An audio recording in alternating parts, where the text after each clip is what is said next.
Nick, it's time to podcast. I've missed you, my friend. How are you? I've missed you. It's been a good week. We need to get back on the ball here. I'm excited to be here. It's going to be a good one. Yeah, we're building an audience slowly but surely. But off the bat, I think when you do a podcast, it's all about consistency, my friend. And you and I have a fun relationship, and I like the kid, and you certainly like the kid and me. I want to throw you my Nugent curveball off the top. I'm just I kind of know the answer to this, I think, but I'm just wondering in your life, in the totality of your life, was this ever a good look for you, like this, like the old buttoned up thing? No, it's unacceptable. Yeah, I mean, it just. Yeah, I mean, I don't want to get myself in trouble here, but let's just say you're not going to be sitting at the cool table if you're wearing the top button. Some people can pull it off though, and Chris Sims on NBC is big into the buttoned up thing. No, it's horrifying. And even if you're wearing a tie, I believe that even if you're wearing a tie, even then it should be a little bit of a loose tie. Nobody hates ties more than me, but yeah, I'm not a fan of the top button. Bad news, buddy. My father loved ties, hated the newfound look of life without ties. I kind of miss ties somewhat, but I haven't worn a tie in a long time. When's the last time you wore a tie? Has it been a while? It's been a while, yeah. But I went to private Catholic school growing up, so I had to wear a tie to school all through high school. So I got tired of tying ties. I'm done with it. We're gonna I want a picture of that. Can you bring that for the next podcast? I can get that for sure. Yeah, absolutely, okay. No problem.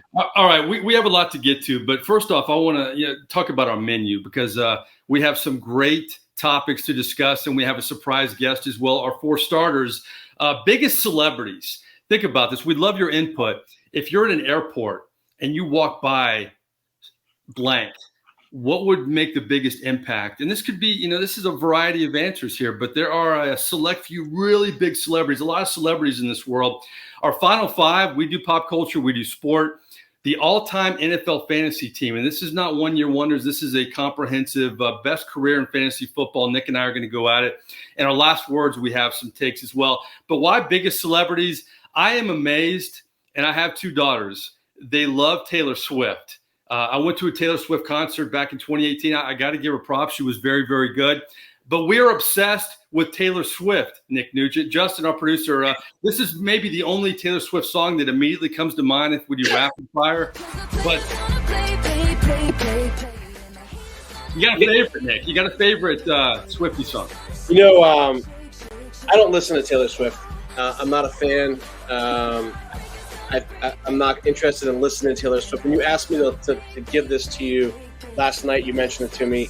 I guess I could have listened to some Taylor Swift, but I didn't want to. So I asked my daughter, and I just said, I have a 10-year-old daughter, and I said I cheated, and I said, Lexi, just give me your 3 favorite songs, and her favorite Taylor Swift songs were "Shake It Off," "22," and "Our Song." So yeah, I cheated.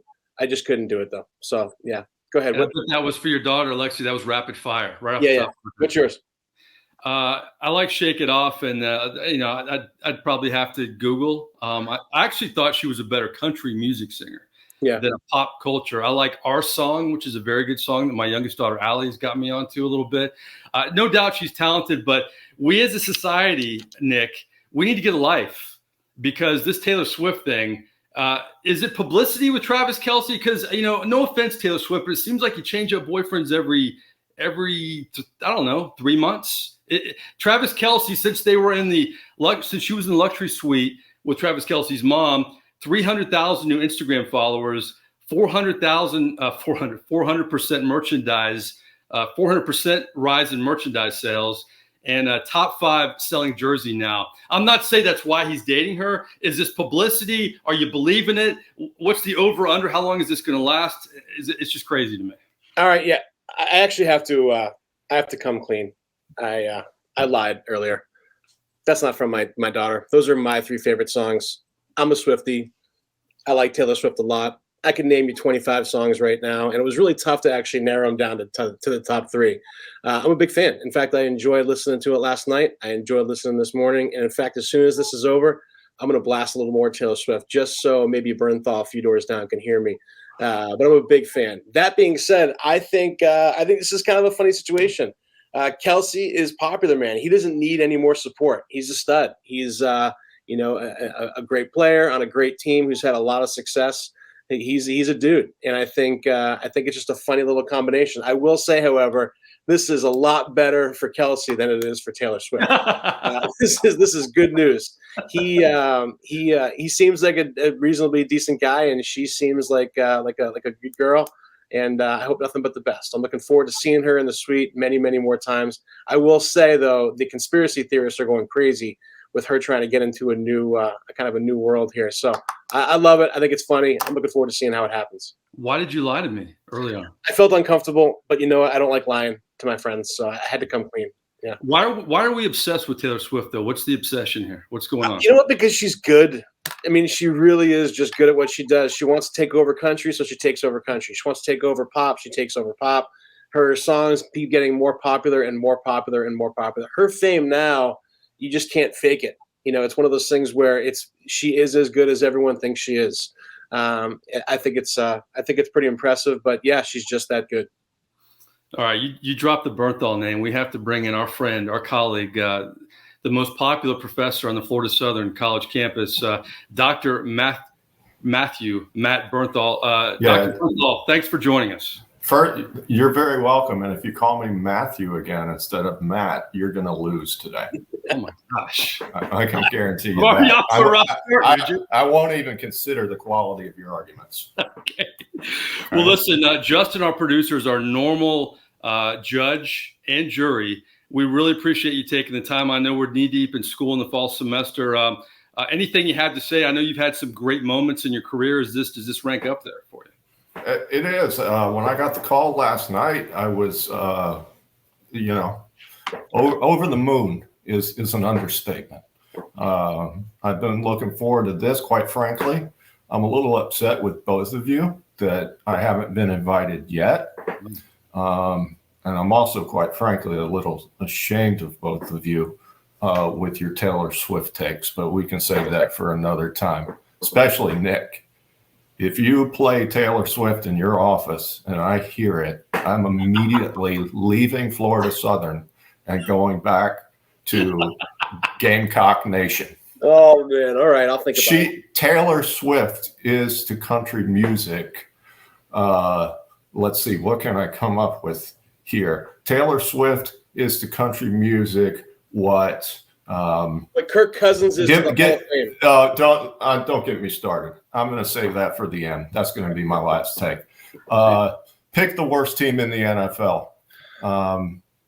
Is what Zach Wilson is the quarterback? Yes, exactly. That's a great analogy. Okay. A fraud.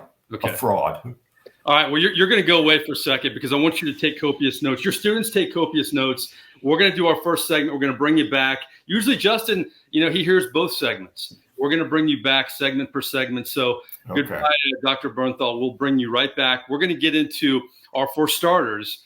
And I'm a gentleman. And I don't know if you saw my apparel adjustment. This is to throw you off a little, Nugent. I may keep this look moving forward. But our four starters, I don't know how you want to frame this, but the biggest celebrities in the world. I mean, Taylor Swift is up there. We're going to take her off the board. We each get three. You go first, number one. I like it. It's a fun topic. I'm going to go right off the bat with Tom Cruise. You took one of mine. Like him or hate him, people want to watch him. And I think he walks into the airport or into a restaurant or whatever, the buzz is going to start happening. I mean, even you can even look at old interviews of actors who have worked with him, and they get excited when he comes on set. I think he's bigger than life, and I think he gets bigger every time you just look at his filmography. You get on Wikipedia, you just see, oh my gosh, I forgot it was that, forgot that one. Yeah, he's larger than life. He doesn't seem to age. He's very likely an alien, but either way, he is a celebrity. I'm on board for that. All right. There's so many names I have here because you and I think alike in a lot of different topics. This is a polarizing figure, but it's definitely a celebrity in many ways, Donald Trump. I mean, Donald Trump, you're at the gate at Tampa International Airport, and he sits down next to you. I think that would cause a stir, Nick Nugent. What do you think? I agree. The same thing as Tom Cruise. Love him or hate him, people want to watch him. Yeah, he brings up a stir, and while Tom Cruise might try to squirt away and sign some autographs, I bet Donald Trump would ask where the stage is and start talking. It'd be fun to see. And both of them have many layers to their careers. Yes, I agree completely. I will give them both credit. So you go Cruise, I go Trump. Who's up next for you? I'm going Justin Bieber. Oh my goodness. Not a fan. Not a fan. Okay. All right. You can't deny it. This guy is popular, man. And no matter what new tattoo he's sporting or what he's wearing or where he's coming from, whether it's the cafe or the gym or on set, people follow him, man. And he drives flashy cars and he seems to enjoy it. But Justin Bieber, I can't imagine if you're at Tampa Airport, someone says Justin Bieber, I'm sure a lot of people are going to go running. It's going to be madness. He's a survivor too. That kid's been through a lot, and he was celebrity at a very early age. It's impressive. He's rebounded. He's rebounded his image. Yeah. I have a couple on my playlist. I'll be honest with you. I got young girls, man. They have an influence on me with music. How about this? This may scare me, but I think we could become friends if he sat next to me at a gate. I saw him honored at an NFL game recently. I think he has incredible staying power as an athlete. He almost is he's not anything like Jimmy Buffett, but Jimmy Buffett didn't have a hit for years, but he's still iconic. This guy hasn't had a hit for years, still iconic. Mike Tyson. If Mike Tyson sat next to me at an airport, I think the more I read about Mike Tyson, he's an interesting guy. I would love to have Mike Tyson on my side because, Nick, you don't want Mike Tyson against you. I completely agree. The only thing in common you have with Mike Tyson is the name Mike. Really? You don't think he would do this? You don't think this? I think he would rip that button off so fast and then make fun of you for it. I think it would be fun. I think I don't know if it quite is the same stage as Tom Cruise and Donald Trump. That sounds more like a personal decision on your end, but you know what? That's fine. He would certainly turn some heads. I'm trying to influence our judge, I think, who's in the green room of Neighbors and Nugent right now, just waiting to pounce. Just waiting. Taking advantage of the Fiji water and the snacks, probably, yeah, for sure, yeah. That's right. All right, last one. What do you got? Oh, this was an easy one for me. I think bigger than Donald Trump, bigger than Tom Cruise, bigger than Justin Bieber, The Rock. I think Dwayne "The Rock" Johnson walks into an airport, not only because people would love to see him, but because he's conquered so much now. TV, we got movies, we got, athletics, we got wrestling, we got everything. Plus, he's a giant human being. He's very likely just coming from the gym. He's busted through his shirt. I think that people are going to knock people over to see him. The Rock walks into anything, and people are going to hear about it for sure. I don't know how you pick The Rock and say he's bigger than Tyson. I mean, Tyson is iconic. I will give Rock this, though. Rock has a ton of layers. Great respect for Rock. I'm going to keep the T theme going here. I have Trump. I have Tyson. And this is tough because I have two really good ones. I thought you were going to steal one of these. Tiger Woods. Yeah, that's good. If Tiger Woods joins me with Mike Tyson and Donald Trump, I'm going to bring Matt Bernthal, Dr. Bernthal, back in. I have Trump. I have Tyson. I have Tiger. You got a rule for me, right? Well, let me first make some comments on Nugent's picks. Okay. All right. Tom Cruise. Okay, so you think it would be great to see a guy that believes in an alien named Xenu and is a cult member of one of the most crazy, destructive cults in the history of cults. No, that would be great. As per usual, he lets emotion take over common thought. It's not what you like. It's celebrities that will turn heads, not paying attention to the rules, letting emotion taking over. We don't want to be best friends with them. This is a Minnesota Viking comment. Absolutely. Okay. Continue. Tom Cruise can turn heads. I'll give you that. But he's also insane, like any Scientologist. So you get at least no more. You get no more than an 8. You get no more than an 8 from that. Justin Bieber, again. Yeah, bring out the bat. Go ahead. I'm going to hit some of Mike's picks too. So Justin Bieber is, again, to pop music what Taylor Swift is to country music. Okay, so you lose points on that too. Bieber is a man-child, and I would not be excited to see a man-child. Okay? Also agree. I just wouldn't. The Rock, strong pick, very, very strong pick by far. Your best pick. Great guy. Again, I know I'm not supposed to consider that, but he's succeeded in so many different areas, right? In college football, in film, in wrestling, obviously, just made a recent reappearance in wrestling a few weeks ago, even, so he doesn't forget, who put him where he is, which is the WWE. Arguably the biggest celebrity that's out there. So that somewhat compensates for your other two horrible picks. Okay, now Mike's picks. Trump, solid pick. He definitely would turn heads, right? That's the goal. That's the goal. You might. I think he definitely turns. While he might be almost as insane as Tom Cruise, he will turn more heads than Tom Cruise. He's simply a more interesting character right now. Okay, he's more in the public conversation right now. So Trump definitely tops Tom. Okay, so you win that pick. Tyson versus Bieber. Come on, that's easy. This is a tough one in terms of turning heads. Nugent may be right. Bieber might turn more heads if I'm strictly following the rules. I'm losing. Okay? I'm losing. I can feel it. And Tiger, definitely a head turner. More than The Rock, no. So I'm afraid, despite the fact that, and I want you to give me credit for this, Nick, because I came full circle and eliminated my personal preferences. Well, like I said, before you both Tom and Justin are horrible individuals. Well, what I said before you came on is I trust you implicitly. Whatever you're thinking is oh good. Yeah. Now that he voted for you, perfect. Yeah.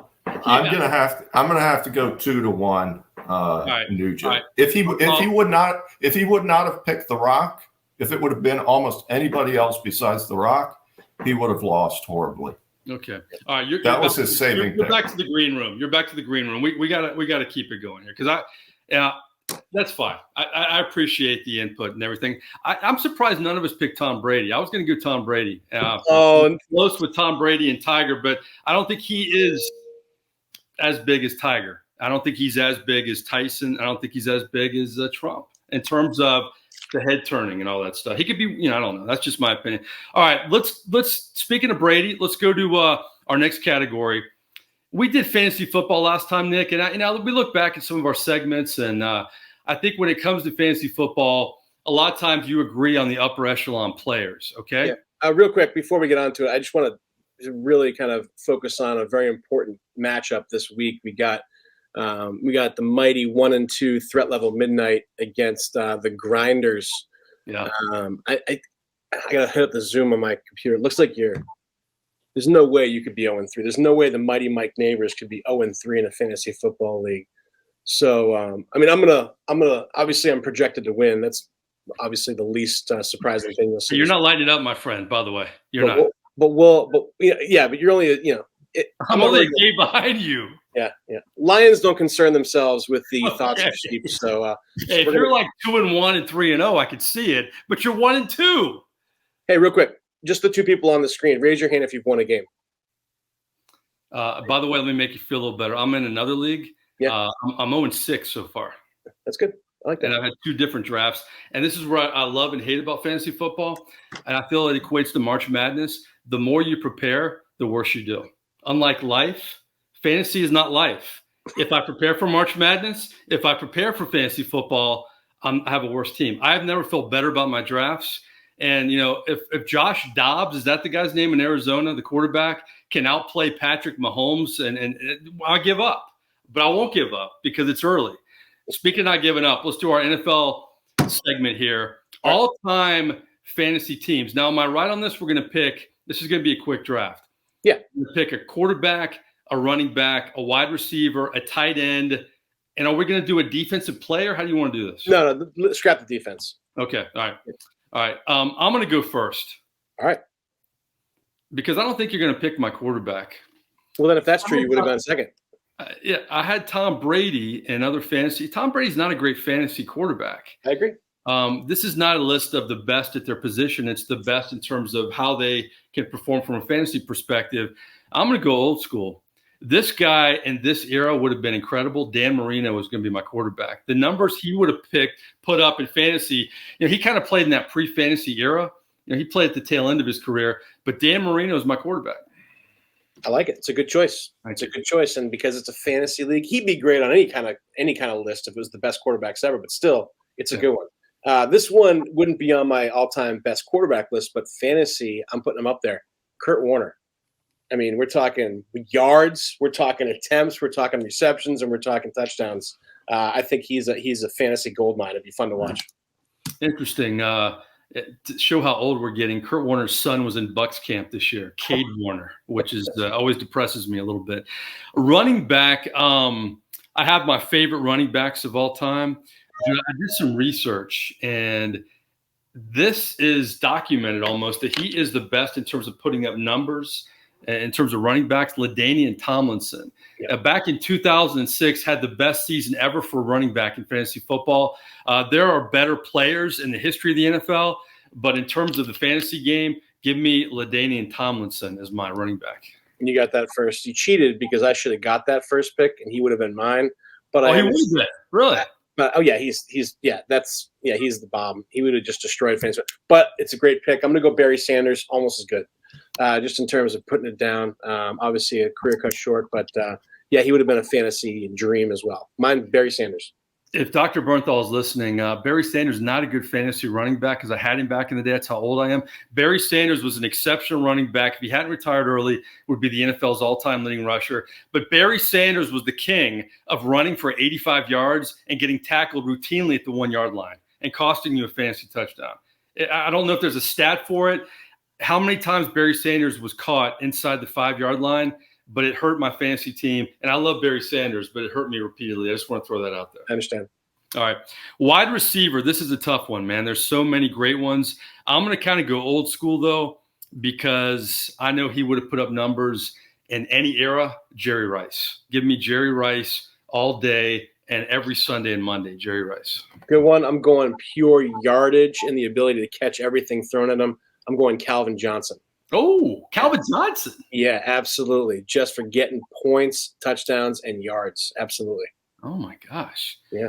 Interesting pick. Okay, tight end. This is our last one, right? Okay, but we got a kicker, too. Oh, we have kicker. Okay, we're going to do kicker. Tight end. This position is, so many just stand out immediately. I'm going to pick there's one that I like, my favorite. I'm going to pick Tony Gonzalez, though, because Tony Gonzalez just put up the best numbers of any tight end in history. And when you're talking fantasy, you want numbers. I'm picking Tony Gonzalez. Okay. I'm going Gronk. Okay. I almost picked Gronk, but Gonzalez, numbers-wise, a little better. Yeah, I agree. I'm going I think Gronk and Gonzalez are both fantastic choices. Great job. Good. All right. Rapid fire here. We finished with kicker. I'm going to go kind of off the board. I don't know if Dr. Bernthal is going to hurt me for this one a little bit. I'm going to go he had the best year for any fantasy kicker, and he had longevity in the league. I'm going to go old school David Akers. Put up some huge fantasy numbers, was consistent, didn't miss a lot of kicks, and had the longevity. David Akers is my kicker. Okay.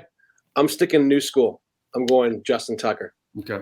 Old school, new school. It's all about kicking the ball through the uprights, and nobody does it better than him right now. Consistent, long kicks, more points. Justin Tucker all day. I will leave Dr. Bernthal with this as we bring him back. My parting shot. David Akers back in 2011 had the most points in the modern era for any fantasy kicker in history. I like Justin Tucker. I think what hurts Justin Tucker in terms of his legacy, I think he'll be a Hall of Famer, is that Harbaugh always puts him out there because he has the big leg. He missed a 60-yarder this past weekend because they have so much faith in him. Yeah. He often misses the long one. So his percentage is down because they have so much faith. It's kind of a contradiction. Dr. Bernthal, welcome back. Thank you. Couple questions here first. Is this a PPR league? Yes. Yes. Yes. Okay. Good question. clearly, Mike had the advantage here with the first picks, but I won't take that into consideration. Did you guys have a pre-show meeting today? Second question. Are we talking about career or best year? Career. It's tough though because Gonzalez had a much longer career than Gronk. So I would say, what if they all if both picks were equal? All right, what you think they would have done over their career if there was? Or how about this, Nick? At the height of their career. Yeah. Okay. At the height. Okay. How about that? Let's do it. Yeah. Okay. Marino versus Warner. This is the closest one to me. And really with the greatest show on turf, quite simply, and I have to give it to Warner. That's tough. I like Marino, but he obviously gives you no running yards. He's as stiff in the pocket as, I hate to say this, but Kirk Cousins. Except Dan Marino had an offensive line, so he was. Imagine if Kirk had an offensive line, he'd be have even more yards than he has right now, and he's already number one in the league in passing yards. But anyway, I digress. So I'm going to go with Warner. So that's a point for the Nugget. So we now go to Barry Sanders versus LaDainian Tomlinson. LT all the way. So Mike, you got that one. To me, yeah, Barry Sanders is great, but you're exactly right. He got tackled within the 5-yard line more than anyone I've ever seen. It's unbelievable. And I'm old enough, maybe Nugent's not old enough to remember that, but I am. Calvin Johnson versus Jerry Rice. Given it's a PPR league, that's why I asked this question. It's clearly Jerry Rice. Okay. So, Mike, you take the lead, buddy. Thank you. We'll see if it sticks. Now, Tony Gonzalez versus Gronk. Tough one. Really, really tough one. At the height of the career, I've got to go with Gronk, right? If you would have said longevity and all that, okay, that's why I asked that question was for this pick. I would have went with Gonzalez, okay? Better career overall, and not a dirty player like Gronk, but that's beside the point. Is this going to come down to the damn Okay. kicker? Always. It comes just like so many fantasy matchups. It comes down to the kicker. But Dr. Bernthal. Hey, let the guy talk. I want to tell you something. It always comes down to the research, and you two PhD guys know this. It always comes down. Acres is about research. Just want to let that sit. Let's go. You're right. I am going to go ahead and tie this podcast up, and I am going with David Akers because the one year I had Justin Tucker, he was terrible in terms of fantasy points. What a shock. Letting emotion cloud your judgment. You should have never been on this podcast. It's just no. Nick is the best. Akers. 66 yards. Go with Akers. All right. See, it doesn't matter. That's the same number of points as what, a 55-yarder? No, it's not. Not in fantasy football. What is it, 50 and up, 60 and up? Yeah, 60 and up. Depends on the league. But you know what? You know what? Greg Joseph had a 60-plus yard field goal last year. Big deal.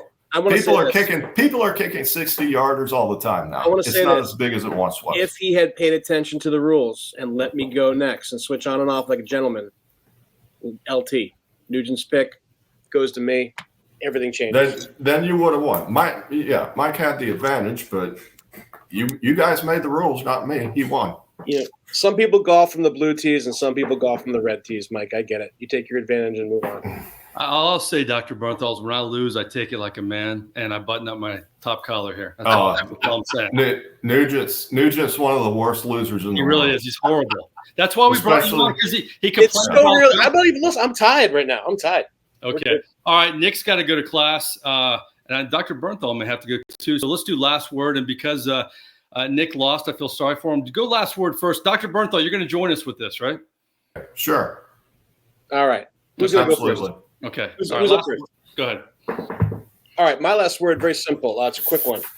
Recently, the women's version of the World Cup, the Ryder Cup, Lexi Thompson got a little aggravated at a reporter recently. The reporter, she shanked a shot in the round, and the reporter very simply, I think very nicely, he could have said what happened with that shank on the final hole, but he said very nicely, it seemed that what you were planning on happening didn't result the way you wanted it to. Could you take us through that moment a little bit? Very professional, very, very fair question. And she got mad. She said, I don't have to answer that. And he was taken aback, as was most of the other reporters in the room, and said, I'm sorry. And she said, I don't have to answer that. And he said, okay. And then she kind of went off on this little diatribe of nonsense and got mad and emotional and said, it was a bad lie and I missed it and this and that. And then someone else on the podium said that was a terrible question. It's just, I'm getting tired of it, man. These people want to get paid millions and millions and millions of dollars and have millions of social media fans and all the glory, but they're not willing to answer a question when they mess up. I think it's ridiculous. It bothers me every single time. I don't know if I was in that position as a reporter or part of the media, if I asked a simple question and someone got mad at me, I don't know if I'd be able to handle it as nicely as this gentleman did, but I'm getting tired of it. You should watch the clip. It's surprising from her, but it's more surprising considering the stage. So just unacceptable. I'm tired of athletes feeling that they're above the question after the result. A lot of times I saw Sean Payton, who I covered years in New Orleans, get his brains beat out by the Miami Dolphins, and people reacted to him snapping at a reporter after the game, and it was nothing compared to what we saw in New Orleans for many years. Now, I think a lot of these coaches and frankly athletes, they hear how the question is framed, and they will jump at it if it takes too long. And I'm not defending them at all, but it's a problem, and they need to be good when the times are good and bad. Yeah, I agree 100%. Like you, Nick Nugent, when you lose, if you win, you lose, you gotta be consistent. It's always constant. Yeah, emotions never get high or low. Just Mr. Consistent. Right. So I am. Speaking of emotions, you know what? A lot of times we criticize coaches for not showing emotion. Nick Saban, why can't he show more emotion? Why are these coaches cardboard cutout personalities? Why do we just get the cliches? Well, recently in college football, we had Ryan Day of Ohio State beat Notre Dame, go crazy after the game about Lou Holtz, which surprised me, but it was raw emotion. We had Deion Sanders for weeks give us emotion, a new perspective after games, before games, during the week. And you had Oregon head coach Dan Lanning speak to his team, which he allowed the media to see and subsequently was aired, saying, we're not about clicks, we're about wins. The Cinderella story is over. All three coaches get criticized in different ways. Guys, I like emotion. I may not agree with Ryan Day picking on Lou Holtz. I may not agree with Deion Sanders and everything he says, but it's real. We crave realness from the coaches, and when we get it, we criticize it. You can't have it both ways. I would rather have real emotion from coaches than Nick Saban cliches for days and days and days. I don't know how you guys feel, but I like the emotion from Ryan Day, Dan Lanning, and Deion Sanders. I really like the way he handled the blowout loss, better than Sean Payton. He said, you know what, you better get us now because this is our low point. We're only going to get better. I love the way that he was accountable, unlike everything you just talked about, Nick. I like emotion. I don't know how you feel. I want more emotion. We crave it when we get it. Let's appreciate it. Plus, I'm a Lou Holtz hater, so anybody ripping into Lou Holtz makes me happy. I'm with you. I completely agree. Well done. Dr. Bernthal, you have the floor. Okay, well, since you all are I was going to go on a Kirk Cousins rant and talk about how he's arguably the most underrated quarterback in history. Wow. Which I could easily do. And Nick, you can bow your head, but bow your head in prayer that I'm not doing that because I would embarrass you. Thank you. So what I'm going to talk about is I'm just going to expand upon Sean Payton a little bit, given what happened this past weekend. Mike McDaniel, one of the best young head coaches, and maybe all of head coaches, one of the best head coaches in the league, had a chance to score the most points in NFL history, right? To be in the record books. And that would be a record that would be very, very hard to break, even in today's NFL. And he chose not to do it. Now, that obviously is the classy thing to do, right? What would Sean Payton have done? Because I'm going to go out on a limb here and say he's arguing, and I know this is going to get you, Mike, given your time with the Saints, but I think he's one of the most classless coaches to ever coach in the NFL. In fact, I don't even think he should still be coaching. He was suspended for a year for Bountygate, and I just have to get a dig in because, yes, I'm still bitter. That was the year that they beat the Vikings in the NFC playoff, and not one flag was thrown on the Saints when they were hitting far, low, and high at the same time, under the instruction of defensive coordinator Greg Williams and led by the head coach, Sean Payton. Sean Payton, again, in the playoff game with the Minneapolis Miracle, was making fun of the skull chant for the Vikings. What head coach does that? Walking up and down the sidelines, doing the skull chant when they thought they were going to win, and then Stephon Diggs shut him up very quickly. My take is you saw what a real man was in Mike McDaniel, and what a great character he is for the NFL too. One of the talk about emotion and showing emotion. His, in terms of humor, what a refreshing guy and personality he is for the NFL. That's what the NFL needs. More Mike McDaniels, fewer Sean Paytons. That's it. I'll say this about Sean Payton. One of the worst things he did was actually recently, before the season started, talking about last year's Denver Bronco team was one of the worst coaching jobs in the history of the NFL. Nathaniel Hackett, who's now the offensive coordinator in New York. You just don't do that. Mm-hmm. Whether it's among teachers, whether it's among the coaching fraternity in your profession, you can't do that. Defending Sean Payton, often in life, people's strengths are their weaknesses. He has flaws.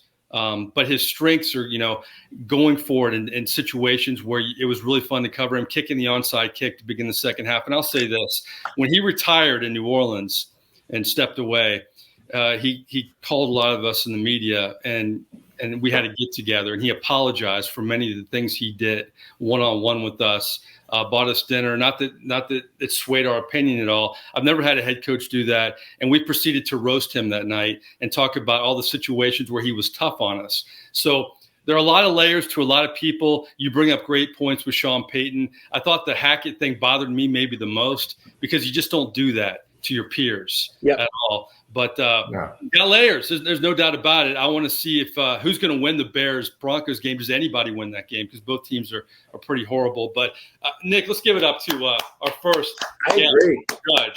Needs to come back. Well done. Great judging. Good final word. I like it. Fantastic. What do you think? Right. On the way out, what do you think of the look? Can you pull the look off? Can you do it? Well, let me see. It depends on all here. Here's another take. It depends on where that second button is placed. I believe there's a Seinfeld episode on that. So this, shows a little too much chest. Yeah, you're often. I'm well groomed, so normally there would be hair coming out of here. You're on the verge of uncomfortable amount of chest. If I do that, then you don't see the purple. Yeah. So I have worn this shirt like this before, and my wife told me never wear it like that again.